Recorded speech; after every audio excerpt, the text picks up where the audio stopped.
I always thought mimes were kind of eerie, but the mime in our town, he was different. He was downright creepy. I'd see him every day in the park, all done up in that white face paint and those nightmarish black tears. He wore a striped shirt and a silly little hat. He never spoke. Not a word. He just stared at everyone with those big painted-on eyes. One day I saw him talking to a lady, not really talking, more like miming. He was acting out being trapped in a box. The lady laughed and started miming with him. He pretended to pull her into the invisible box.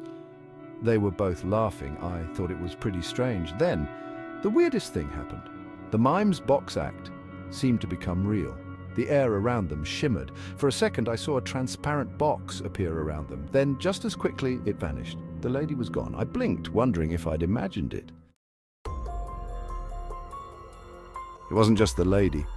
People started disappearing from our town. One day it was the friendly mailman, Mr. Henderson. The next, it was Mrs. Peterson's daughter, Kate. Then little Timmy from down the street vanished, gone without a trace.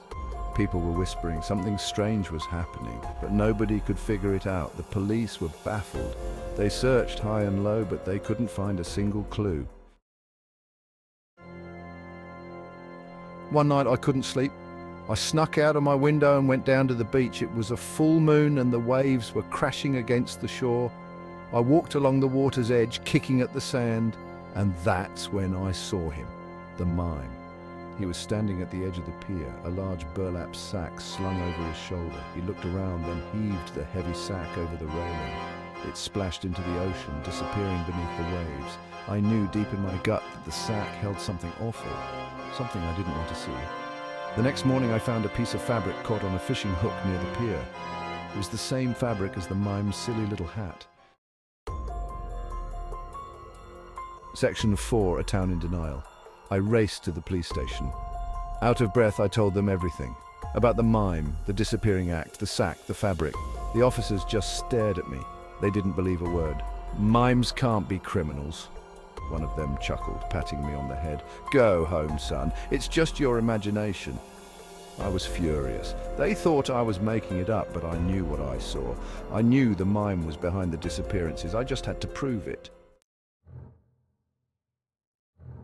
Section 5, The Sorcerer's Intervention. The disappearances continued. 50, 60, 70, then 100 people vanished. The whole town was in a panic. The police were desperate. They finally admitted they needed help. That's when they called in the sorcerer. Now, sorcerers aren't your everyday heroes. They're more like Ghostbusters, but for magical bad guys. This sorcerer, he was something else. Tall and imposing, with eyes that seemed to see right through you. He listened to my story, his face grim. He's trapping them, the sorcerer said, his voice low and dangerous. Trapping their souls. The sorcerer formulated a plan. He gathered a SWAT team armed with enchanted nets and mystical shackles. They stormed the park, ready to confront the mime. Section 6, Justice Served. The mime saw them coming. A wicked grin spread across his painted face. He raised his hands and the air shimmered. This time I saw the transparent box clearly. It pulsed with an eerie green light. But the sorcerer was ready. He chanted words of power, his hands glowing with a golden light. The enchanted nets flew through the air, ensnaring the mime. The box shattered, releasing its captive souls.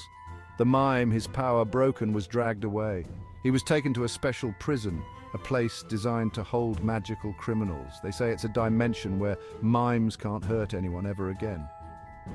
The town breathed a collective sigh of relief. And me? Well, I learned that sometimes even the most unbelievable stories can be true. And sometimes even a kid can be a hero. Thank you for listening. Please subscribe and like. I will be eternally grateful.